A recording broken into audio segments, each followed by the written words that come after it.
flex.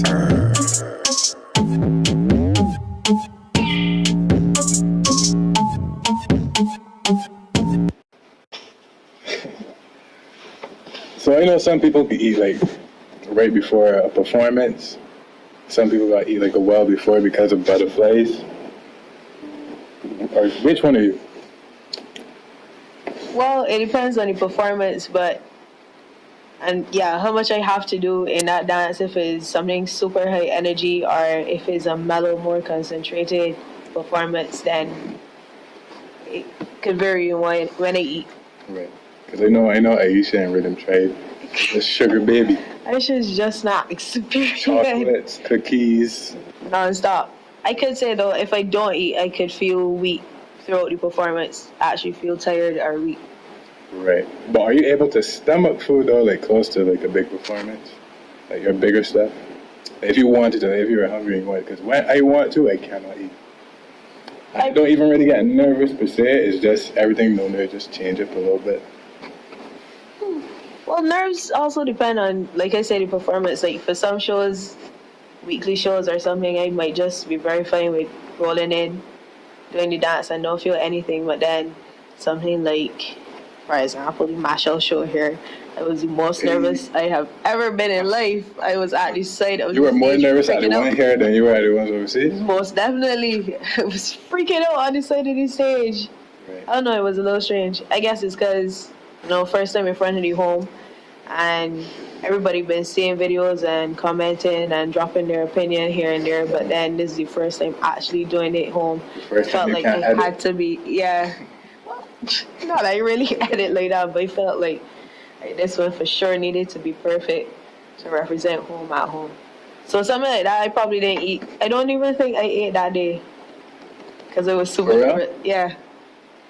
That one was rough. That's a reach though. That one was rough. That is definitely a reach. Speaking of food, this season on Brunchables is sushi season. Mm-hmm. Shout outs to the homie Tamira, Beyond Sushi. She is the sponsor of this season, and Nandi is not a sushi person. I am a heavy sushi person. Not making myself share with these chopsticks today. I got that skill though. At all. I'll be able to Asian on. You know what I mean? I'll use my fingers. Alright, but what you have chicken sushi. This chicken is cooked. I actually never had chicken sushi before. You don't a wasabi fan either, right? No. And because you're not a seaweed fan, she actually wrapped yours in like a soy paper or something like that. I appreciate you. Yeah, I got my seaweed though. Mine is a sushi man.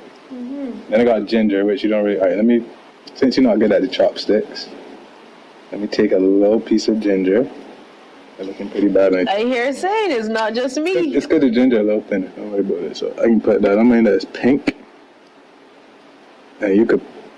Okay, so you can dip in their soy sauce here. She gave me another sauce. Not sure what that is, but I can call that Nandi sauce for now.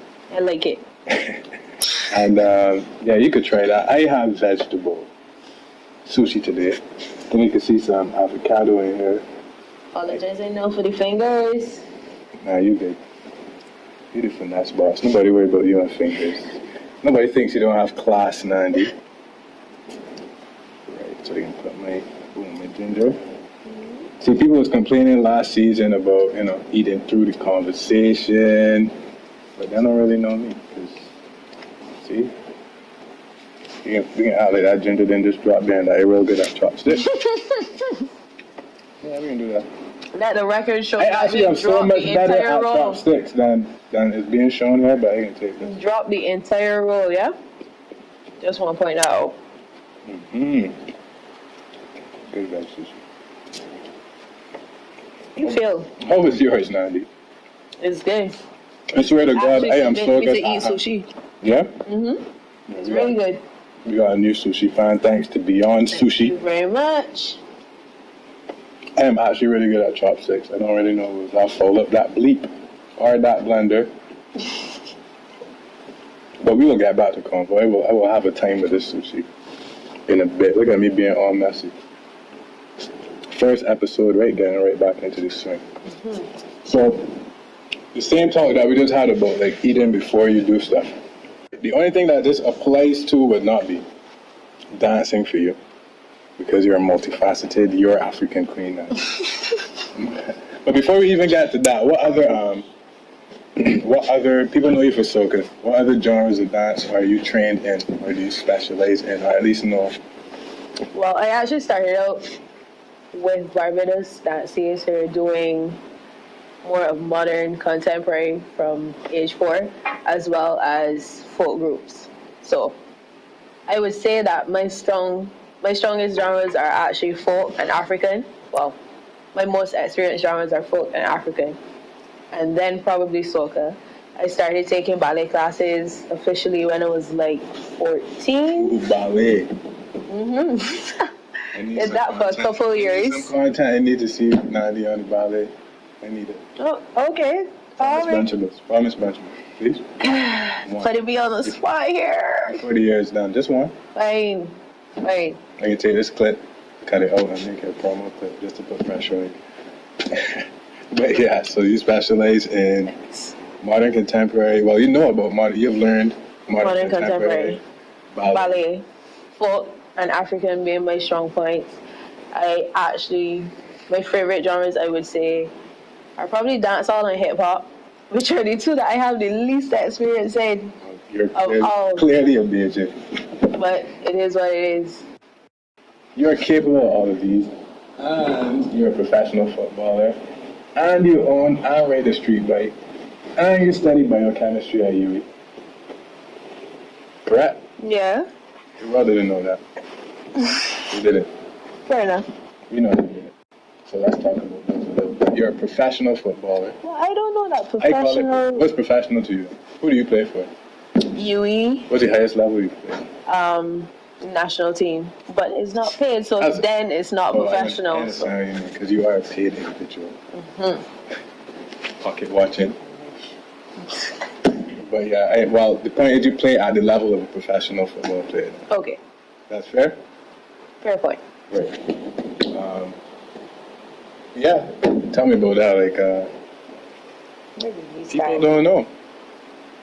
Oh, yes. You say you're like a right back, if I remember Yes. correctly. See, you're going to get Like right on UE team. Reigning champions just playing that play. Reigning champions. Currently defending the Alright, cool. You need to send me some football footage. currently defending the ground. Let me edit it into this so that people can see that this is not a lie. And then you also ride and own a street bike. It has a name too. Sam. My sweet girl Sam. I love sweet girl Sam. Sam is a what? Is a Sam is a Honda CBR, a little tiny water bike. But you know, she gets me there. She gets me there. You should take a ride someday. Me?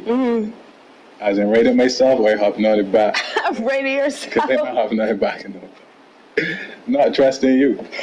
Wow. Back of the bike once with my boy Ramon. You know what I mean? We just had to move, it was like what would be a 6-minute drive. And they had no way of getting there. I'm glad that you trust me so much. But he was on a stigma. So I hopped on the back metal part, holding on to the back and was leaning back. And he was just like, just lean. Every time I turned, just lean. And so when you don't trust me again? Nobody told me that he would be as wild as he was. Oh, you were scared. That's what, yeah, I understand. Scared for life, you understand? But that happened to me the first time I got on a bike too. And my friend. You continue to bike and they stop biking. You see how that works? Yeah. Sure. Actually, first time I got on was my friend Dapper, and he was giving me a ride somewhere, and I actually just always wanted a bike, so he was like, yeah, come along, and Dapper, that was a trip that day, and in the moment, I was really nervous and scared, and then after I was like, yeah, so when we're good again. So he was your first lesson, and he was your teacher? Yeah. Okay. And people might, who knows and doesn't know, Dapper passed. That was earlier this year or the end of last year? That was the end of last year. Right. So R.I.P. to Dapper. A lot of people love Dapper. I never seen somebody so celebrated when they passed. I knew him, but we weren't close on a conversation level. But I could just see that everybody loved Dapper. So he birthed one facet of the Nandi. It's true. Right. So we talked about those, and then biochem at UE though. How do you do all these things? That's a real question. Been juggling time management from very young. In every activity you could think about, I was in a full chorale. I used to swim competitively. Well, I still coach cheerleading, but I used to cheerlead at that point too. And represented Barbados on more than one occasion at Cheerleading Worlds in Disney. So yeah, I've been juggling life from very young, yeah. Getting a little better and better at it. As far as biochem goes, you get through at school, you pass all your subjects and I don't have a choice, you know. Well, sometimes the subject. I know you don't have it. Well, you do have a choice. Fair point, but you can't waste that money.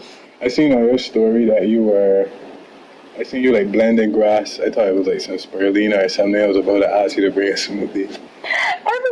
Why everybody think that I'm trying to get into these saying? I thought you was about to like help me with my stuff, and then when I see that, you know, but no. What was it you were doing? I'm actually doing a research project under my friend, and I guess if I could call him a colleague at this point. But his research, his PhD was making biogas, methane gas. So I'm actually researching the different strains of tropically grown grass. Of what? Of grass. Oh, right. Grown across Barbados. I thought you were going to say. Different strains of grass grown across Barbados and determining the production yield of methane gas from the grass. Okay, that's actually pretty interesting.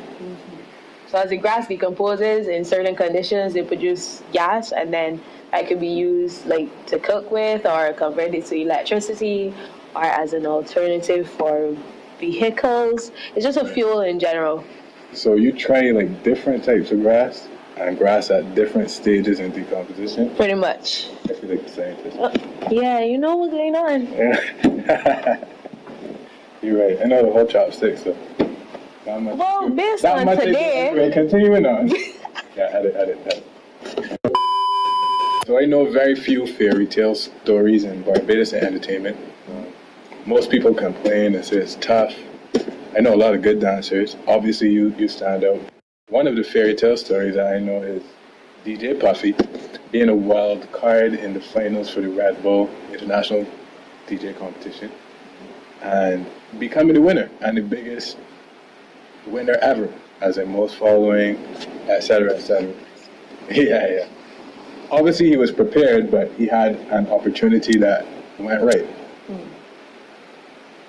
Tell me how you went from wishing one day that you could somehow dance for Machel to actually being in the Monk band and flying out every 2 weeks. Pocket watching.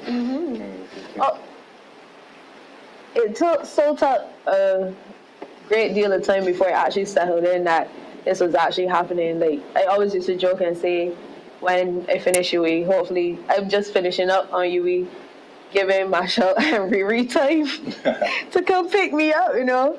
And then the Riri thing still has to happen then. Yeah, for sure. We can touch on that later. Continue. But then it was just a spur of the moment. Actually, I keep replaying it because I was there in the crowd with my friend, and we were deciding, after they called me up, like literally point me out to the crowd, we were there like, should I go? Should I not go? I'm not sure if to go. She's like, I'll hold your bike. So I went, and I was just enjoying myself in the moment on the stage, living in the moment as I do for so many other things. And well, that was that. And I came back home, and it was like, well, that was a good experience. That was a good trip. How did the crowd react to something to remember? How did the crowd react when you went to? Who knew what they were doing at the time? I was so blind. I was in the moment enjoying myself like I was having my own performance. Right. But after from watching back videos and stuff like that, they were supportive. They were really enjoying themselves too. So then I came back home just thinking that was a great experience, one to remember, one for the books, and then I got the call. And even though I was in the moment and I was enjoying that and living the dream, it still did not really settle with me that this is actually happening after years and years of thinking, you know, maybe I'm not good enough to actually be a professional dancer. So give me that luck, you know. So no doubt Machel is like, you know, one of the greatest Caribbean performing artists of all time. But, you know, I used to hear some crazy stories about Machel, fights, and all sorts of wild stuff, like, you know, how he would deal with people. I know I heard that, like, there was a 360 transformation. So tell me about the monk. Tell me about the vegan. Tell me about the new Machel. Well, I actually don't know that previous Machel. I've never experienced it. But from now, I could tell you that he's also, he's always the voice of reason in sticky situations and having a positive outlook on it or how to fix the situation. I think that has a lot to do with him taking the time to meditate and yoga, like just spending time around him. He spends a lot of time meditating. Even staycations we had or before shows and stuff like that, he would call you out to have group yoga sessions and stuff like that, or walk into the lighthouse just to have that yoga session and that meditation session. The lighthouse, as in... Sorry, lighthouse was a place that we walked down to on the edge of a cliff. Oh, wow. At one point of Trinidad. I think it was... Yeah. Oh, there's called Toko. Let me not get into details because I don't remember. Don't reveal too much, and then next time you go, you might get robbed. You didn't mean that lighthouse, the other lighthouse. Yeah. Right. It's Trinidad, man. He is very much about the balance, though, and being right within. To the extent I know, like eating food, for example, for the purpose of fuel, and not just eating because you feel like eating and stuff like that.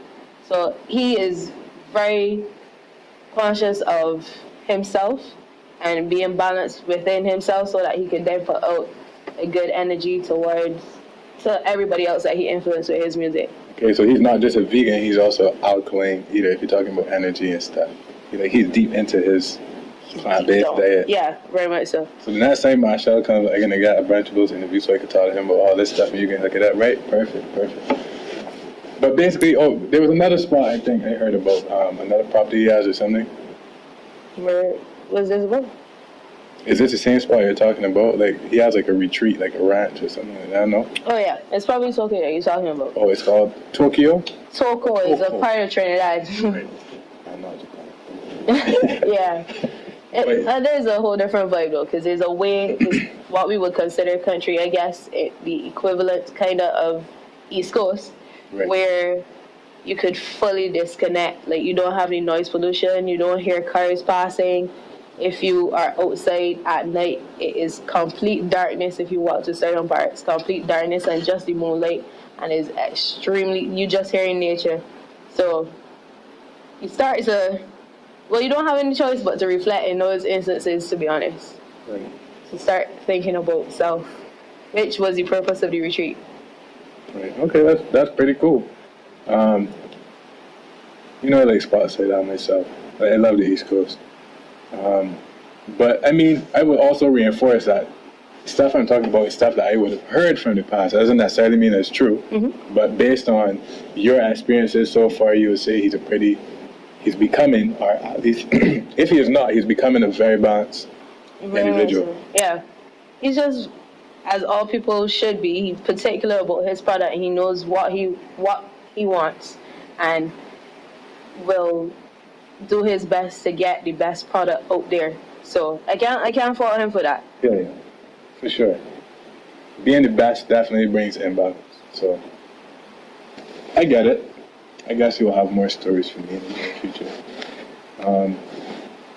Okay, so you have a bunch of girls coming up inspired to have a dance career, just like you. You know what I mean? You are the African queen. You're African queen, not the. Am I too? Am I in the your? You should just change it to African queen now. Get super deep in there. I don't know, the your spoke to me someday. I thought that was a young African queen now. Everybody makes it up, to be honest. You're not expecting to say your. You just introduce everybody like, I am your African queen. I haven't found the reasoning behind the your part as yet, but just one day I was like, yeah. This is pointless. This is what the name going to. Pointless banter. True. Just trying to. You've inspired a lot of girls, and obviously everyone got the opportunity that you did. A lot of dance gigs here don't pay well. Even when I do performances, like if if I hire a group, like if I hire a rhythm trade, it's 4 dancers. If I got $1,500 for a performance, and I hire 4 girls from rhythm trade, yeah, you could work out that much. For those who can't see themselves getting the viable career that they want from their passion of dancing, do you have any like advice per se? I hate to ask for advice, but rather what would you do actually in your position right now to help change that for people like you coming up? That's actually something I've been thinking about for a while. How I could help others to follow their dream or inspire others to do so. I haven't quite come up with the answers yet, but I would say that straight off, I don't think that you should necessarily sit down and quote unquote sit down and wait for it to happen. Like finding that avenue for yourself. I think for one, you're gonna appreciate it a whole lot more rather than if somebody gave it to you. And 2, that's something that nobody could ever take from you because you created that for yourself. Right. But as far as my contribution, I haven't quite figured out entirely as yet. Still working on it.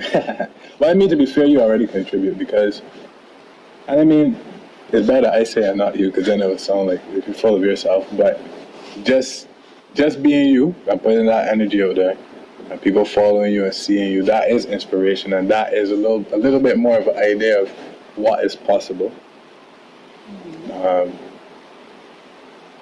I didn't really have this as something I wanted to ask you, but can you give me an idea of like what you do and used to do in Barbados before the Machel gig that brings in like weekly income? Something you want to share or no? It's fine. Well, mainly just hotel shows. That was pretty much the only constant working in the hotel circuit. For other people, like so those are like cultural shows for like tourists. Yes. Okay. For others, I guess teaching dance would be another means of income, but there are not a lot of options here in general. Right. For a dancer, and if I go further to say for most artists. Stuck. Yeah, trust me, I don't know how to help out a lot of people either. But you are on the right track. I think until you figure it out, just be you. Just be you. That's what been working for me. I feel like a lot of people think that you are older than you are too. A lot. I get that so often. People don't ever believe that I am actually only 21. Just turned 21. Yeah, out here looking all womanly. You got a cameraman out here like, what? It is what it is. It is what it is. Another big thing that I saw from you, you got an Aussie review. The sportiest man living. And that was pure forward for you for sure. And that is a big deal because he is very popular. So, you know, I'm sure you got a couple other fans from that.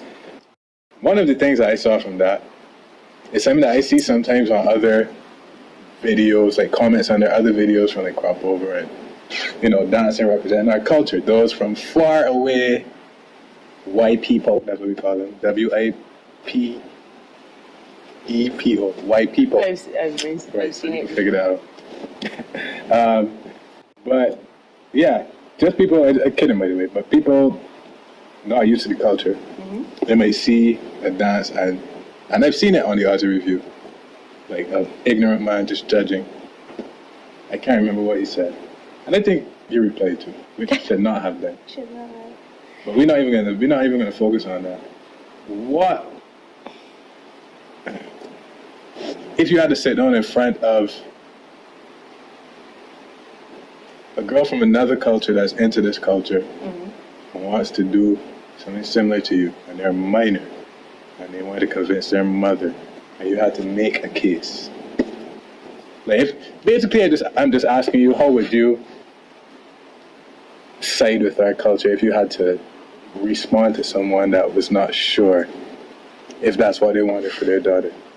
But truthfully, first of all, people still that grow up in this culture would still have the same review as...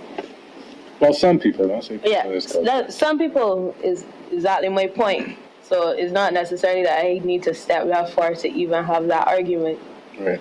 Or to defend But if you're in a position where you had to make a case, and you speaking on behalf of culture, like for instance, somebody might come and say, "Oh, I don't want my daughter to do that," moving her body like that, and you know what I mean, in this provocative way, and we personally know that comes from culture and our history and how we used to dance, how we used to perform amongst each other.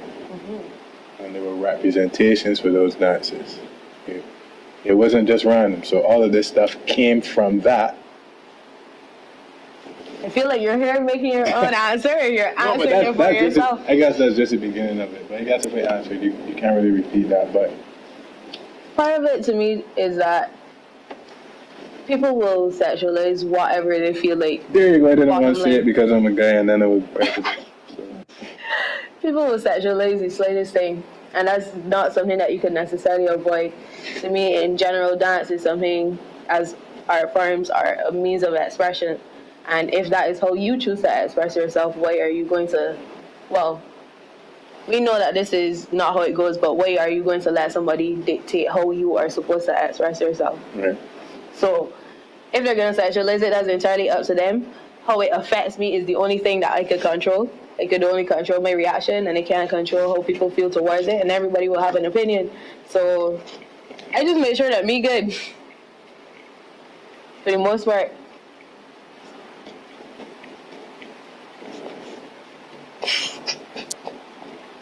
Cannot forget beyond Sushi. They just had a couple seconds to take in everything that you said. Yeah, I guess I agree with that. You can't really let it affect you. And what you do is very artful. I think the issue that people have is that dancing could kind of cross into sexuality, like some aspects of dancing. And I just think that is just a whole way of thinking where we kind of like, I don't know if you're scared of women doing that. I don't know if scared is a word, but somebody should research that. we try to keep women in a certain position in society. Yeah, for sure. It's Me Too times, #Me Too. So I think it's a bad time than ever for women to confidently do stuff like that. It's not that you want to just go and do it for no reason, but as a career representing the genre, you know what I mean? You're helping to magnify the essence of that genre when you complement a performance with a dance. Yeah, for sure. You know what I mean? So I think I just answered your question. You did. I don't think I got nothing else to ask you on that. I'm hungry and I want to eat sushi. Beyond Sushi? You got anything you want to tell me? Your hair look clean though. Thanks. Is this where you plug? Go right ahead. You can hear the things? Yeah, she touched me up real good for sure. I was struggling before. Well, I mean, my hair out right now, well, but I have to plug Portia. She would curse me if she saw this. Next episode, you can see the real Portia deal. Oh my God, delete this part, boy. She cursed me. The lady lying dressed, though. The nice real. You usually got a good touch up, so. Well, see? Portia, you see? Plugging Portia for me. Respect it anyway. Let's go eat some sushi. For sure. Flex.